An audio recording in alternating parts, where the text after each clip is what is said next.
Magandang araw sa inyo, mga sir, kumusta kayo? Ito may tangkap tayo dito na si RTTV, ang brand nito Minsound. Sabi nang nagdala dito, wala daw itong sound. Yun mga sir, share ko lang sa inyo kung ano yung kadalasan na sira ng ganito na unit na walang sound. Sa ngayon, di pa natin malaman ito kung ano talagang problema nito. Basta ang sabi, ito daw ay walang sound. Ito, bago natin buksan, plug in muna natin. Yung cable nga pala natin, andun na sa likuran para ma-check natin kung yun lang ba talagang gagawin natin yung sound niya. Ito, plug in ko lang. Ayan mga sir, may indicator light naman ito. Antayin lang natin, bumukas yung kanyang screen. Ayan, ayan o, may tao naman ito. Gamitan natin ng remote. Ayan mga sir, okay naman yung kanyang tao. Try natin dito sa sound kasi ito yung pinapayo sa atin. Ito, volume tayo. Ayan o, mataas na pala ang volume nito. Ayan, wala tayong naririnig. Ayan, confirm na natin na wala nga itong sound. Ayan mga sir, alamin natin kung ano problema nito. Bakit ito walang sound. Buksan ko lang. Ito na mga sir, nabuksan na natin yung unit. Ito yung kanyang pinaka-driving board. Universal board yung ginamit dito. Ang gawin natin dito mga sir, kasi ito walang sound, unahin muna natin yung kanyang speaker. Dito sa kanyang terminal ng speaker, ito dalawang speaker ang nakakabit, kaya dalawang terminal din ito. Ito lang mga sir, tanggalin muna natin ito. Ayan, yung connection ng kanyang speaker. Pagkatapos nito, i-reading natin yung kanyang speaker kung ito ba'y may reading pa o kung wala na. Napansin ko dito, iba yung ginamit na speaker. Ito hindi ito sa kanya. Yung kabila, yan naman yung ginamit na speaker. Ayan o. Ang gawin natin dyan mga sir, i-reading muna natin una yung dalawang speaker nya. Ito mga sir, i-reading natin tong isa na to. Itong gamitin natin na multimeter, yung analog lang. Select lang natin ito sa times 1. Ano, naka times 1 tayo, naka buzzer mode. Kukuha lang tayo ng resistance para malaman natin kung okay pa ito. Ganito lang gawin nyo mga sir, dito lang sa terminal, positive, positive, negative, negative, kasi may sign naman ito na positive, mayroon ding negative. Kahit na magkabaliktad, okay lang din naman, basta makakuha lang tayo ng resistance. Dito lang mga sir, ayan o. Ayan na, may reading tayo dyan. Ayan, may resistance siya, ibig sabihin na okay yung pinaka-coil nito. Dito tayo sa pangalawa, yung speaker na isa. Ito, dito lang tayo sa kanyang terminal. Kasi di natin ma-reading dito sa pinaka-ano niya kasi yan, sarado ito.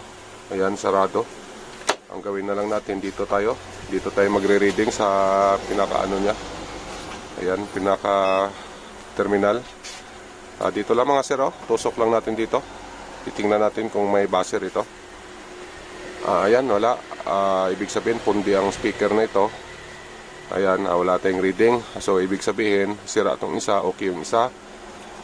Pero, sa ganito kasi na sistema, dapat kasi, pag halimbawa nasira yung isang speaker, dapat gagana ito. Kasi ang connection ng speaker na ito, dito sa kanyang mismong board, nakaparallel connection yan. So, ibig sabihin, pag nakaparallel connection siya, kahit sira yung isa, dapat gagana itong isa na to. At saka sa mga ganitong klase na speaker mga sir, ito kahit na may reading ito, minsan kasi yung ganitong klase kahit may reading ayaw tumunog ito . Ang gawin na lang natin dito, try natin mag-actual ng ibang speaker.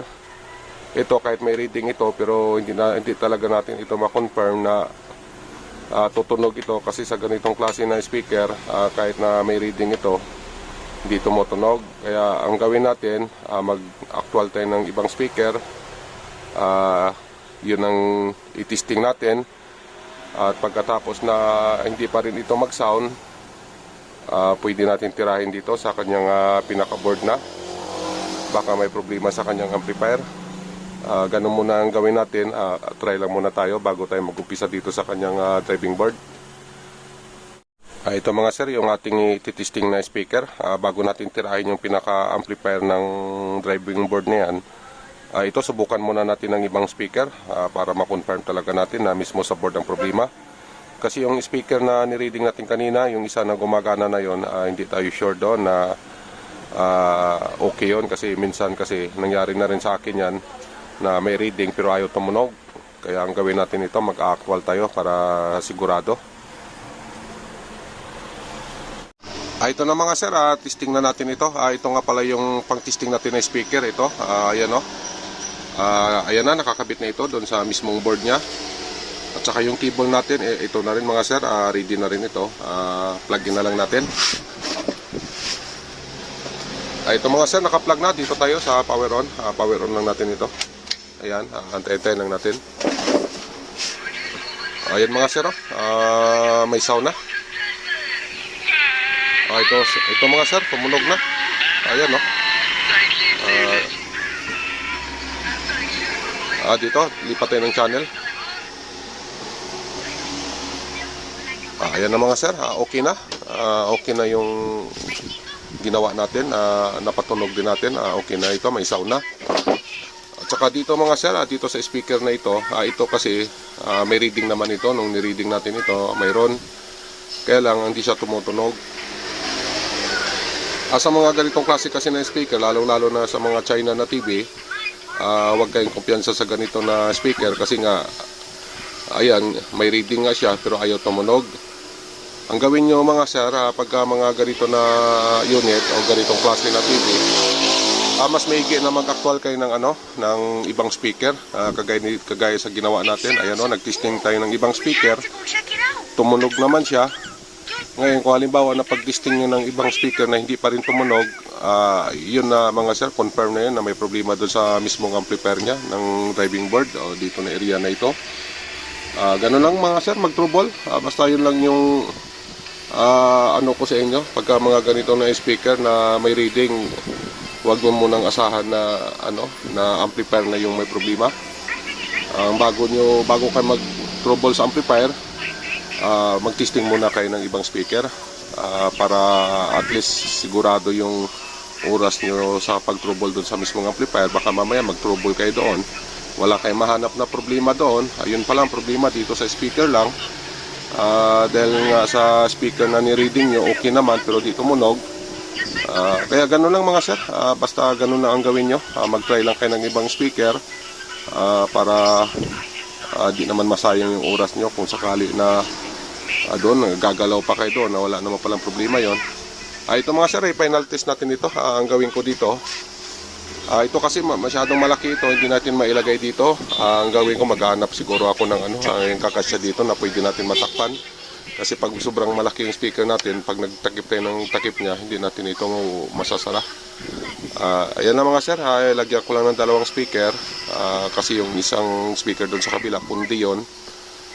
Palitan natin yon, at saka ito palitan na rin natin to. Kahit may reading ito, hindi naman siya tumutunog, palitan din natin ito. At saka yung dito mismo sa driving board niya, try ko lang silipin yan, baka may mga loose connection pa. Baka daanan na rin natin ng hinang para sigurado na tayo. Ayan mga sir, gawin ko lang ito para final test na tayo. Ito na mga sir, final test na tayo. Ito nga pala, na-assemble ko na, may takip na ito sa likuran. Yung cable na rin, nandun na rin sa likuran para testing na tayo. Ayan pala, naka-plug na yan. Dito na lang tayo, power on. Ayan, umaandar na. Ayan mga sir, ito na. Okay na ito. Ayan no, sound lang naman yung pinagawa sa atin dito. Ayan, may sound na.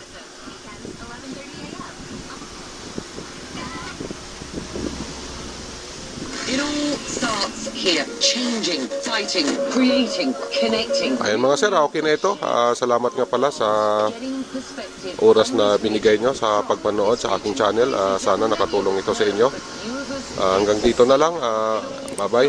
God bless na sa inyong lahat.